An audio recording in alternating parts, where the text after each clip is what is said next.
all good things must come to an end. We are getting ready to go to a resort transfer. We're leaving, but not Disney. Yeah. So, bye room. You were very nice. Bye, Donald. All right, so we're getting ready to do the Backstage Magic tour. We are checked in and official. There's not going to be any photography allowed in areas, so I'm not sure what you'll actually see in this video. But getting here, we had an adventure. So, getting on the bus, there was a group of people in front of us that had strollers and a bunch of kids. There's still a lot of standing room on the bus, but they didn't want to stand, so the bus just took off without asking anyone else in the line if they want to get on. So, quick thinking, called an Uber.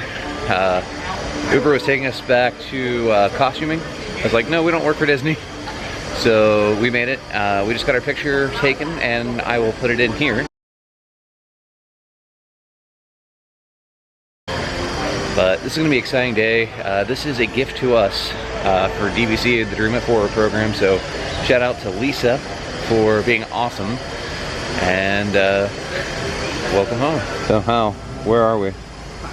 We're outside of Epcot. Well, I was going to say your ears give it away, but... Oh yeah. This is the first time I'm wearing these. I'm so excited. So, how were your Mickey waffles? My Mickey waffles were tasty.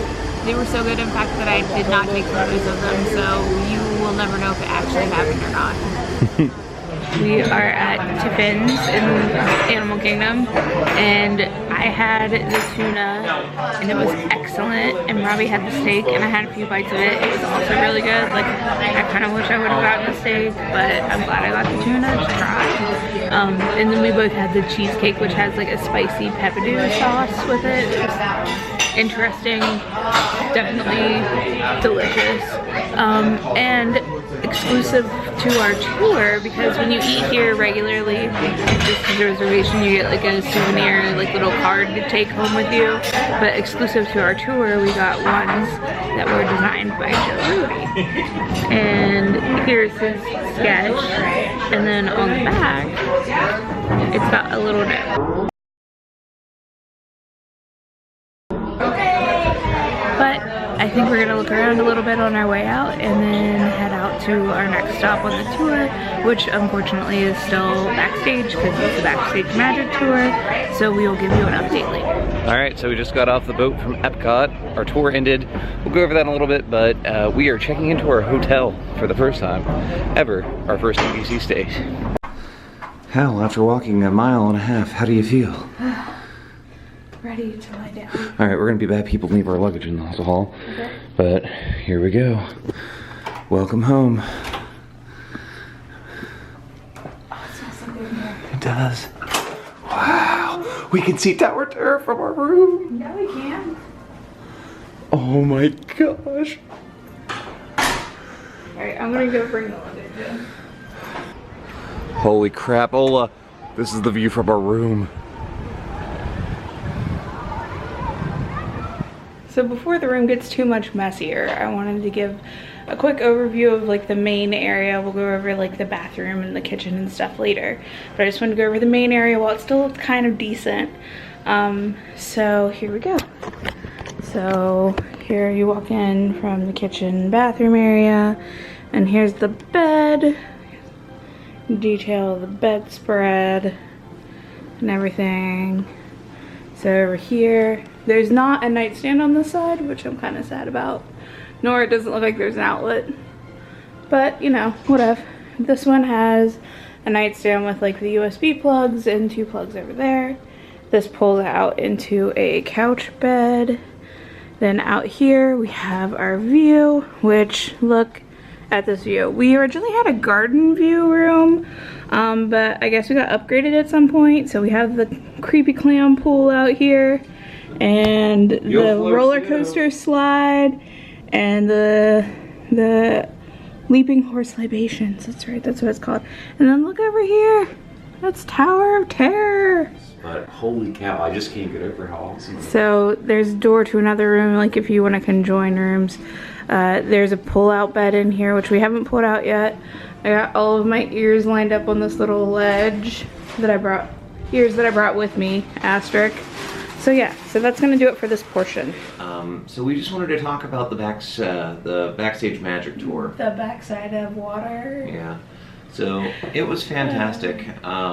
our tour, we had Peter and who was the other guy? Peter and Diogo. Peter was from South America and Diogo was from Brazil. Yeah. So the first thing we did on the tour was when we got to Epcot, we checked in and took a photo with the Epcot ball. And once we did that, then we got on our specific, we have like our own motor coach for the day. We rode over to... So behind Epcot there's a loop that goes around, and we took the bus back behind to the American Adventure, and holy cow, how that, all the information that went into that, if you've never seen that show, do yourself a favor and watch it, it's fantastic. But at one point in time, that was the e-ticket attraction for Epcot.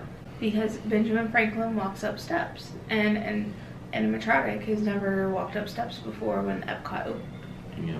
So we were in the back part of the theater. We walked in from backstage into the theater, and as we walked in, the tour guides were really excited, and we're like, well, what's going on? So it turns out that they were actually running a test show, and what that means is while they're talking about how the ride works, or I'm sorry, how the show works, we actually got to see how the show worked. They have, for the tours, they have a skeleton of an animatronic, like what it looks like underneath its shell. Which is weird, because it looks like just, it's a metal face with real eyes, because Disney doesn't cheap out, so they're real glass eyes and real human dentures. Yes, and they also use human hair in their wigs, which is creepy, but also cool. But we got to see how the skeleton is built, and then we got to see how the shell and then the silicone skin that goes over the fiberglass shell works. So they had like a head there of, it was a Mark Twain mold, but it didn't have like any hair or It looked like on Eisenhower. Yeah, like the nose was a lot wider than I thought that Mark Twain's nose was. But I mean, it was pretty interesting, and it's definitely helping me with my fear of mannequins. Yeah. When we came out, there was a guy out there talking to us who was the director of our Club 33 here at Walt Disney World. And he brought us chocolate. He was like, oh, I'm so excited to see your tour. I brought this bag of chocolate that's exclusive, a perk for our Club 33 members. And it was from the Ganachery, and it had the little 33, which we'll put a photo in here. But the next point, which I think is, this was your favorite stop, is where did we go next? So the next stop we made, which I thought was going to be my favorite, but probably actually wasn't my favorite, really? Was costuming. So the costuming building we went to was basically for shows and parades. It wasn't like all of costuming for everybody, so like not exactly for just like operations cast members and people that you see in the park. These are like custom specialty costumes that we saw, like ones that are fitted for specific people or ones that are like for a specific event. So they're gearing up for Christmas right now. And yes, so they were gearing up for Christmas. Another cool thing was... I lost my mind. So, the Great Movie Ride has recently closed. Well, they saved the John Wayne animatronic, and he's just hanging out in the back corner of their office. So, the entire horse, like, John Wayne on a horse with, like, prairie plants around him, which I is just hanging out in a corner of this, like, cube land. Indiana Jones and Saul were there. And then after that, you had Red from the original Pirates of the Caribbean. Yeah. So wrapping things up, so we went to costuming. It was wonderful to see. It was cool. They had like a hallway that was just like swatches of fabric that they use for as like a reference library. Yeah. And also findings. Yeah. So like buttons and snaps and things like that. So they all had, it was all like super organized. They had like the swatch, and then they had the code for the swatch and what the name of it was and where the distributor it came from and everything. So that's like, it was cool to see for us as a tour, but it was also cool to see that that's their workflow. Like that's what they use for trying to figure out how to design and create these custom pieces that they make.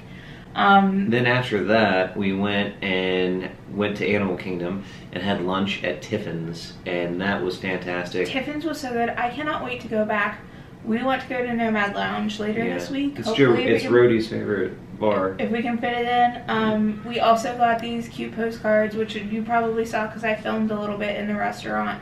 But Robbie had the steak. It was excellent. I had the tuna dish. And I'm not sure if these are menu items that you can get on the regular menu. They said this was a custom menu for us. But lunch was great. That was a fantastic meal. Everything was wonderful. And then after that, we went to a little facility there at Animal Kingdom and got to get up close and personal with the ride vehicles. Yeah, for Rivers of Light, the barges. The floaties. Yeah. So we went to the marina at Animal Kingdom after lunch, and we saw the barges for Rivers of Light. And as if that wasn't cool enough, they took us into the actual like show control room. And the best part of that was that the guy that helped build and create it was in the control room, and actually our tour guides didn't talk about just that. He was just there hanging out, and he just talked to us about the concept of the show and how it works and how it runs, and that they've only had a couple different shows that went perfect, which they call Lagunicorns. Yeah, because there's only, I think they said they had like a dozen since the show has begun, because and there's like lasers they've had like 1,300 plus shows. So the central laser that shines on the water screens actually is pointing directly at MCO, the approach for MCO. They had leaves off of the Tree of Life that blew off in the hurricane, which was pretty cool. So we got to touch a Tree of Life leaf. Yeah. So we went to the central shops. And that was really fun to see all of the ride vehicles there. But the best part is they took us to this area that had two working old animatronics, which were the bear from Maelstrom. And I'll put the photo in here. They also had one of the original Tiki Room birds there, and a couple different other animatronics. So the lady blowing the candle out from Haunted Mansion was there, and turns out she has flaming red hair. You'd never be able to tell from the ride, but flaming red hair. But after that, we left there and we went and did the Utilidors at Magic Kingdom. And at the end of the tour, which we've done that before with Keys to the Kingdom, it was super busy down there today. They were getting ready for the Halloween party. We were trying to have our tour, and they were setting up for the Halloween party, so they were using the same area as we were in, because we were kind of just like in the loop that goes under Main Street. So would you do it again?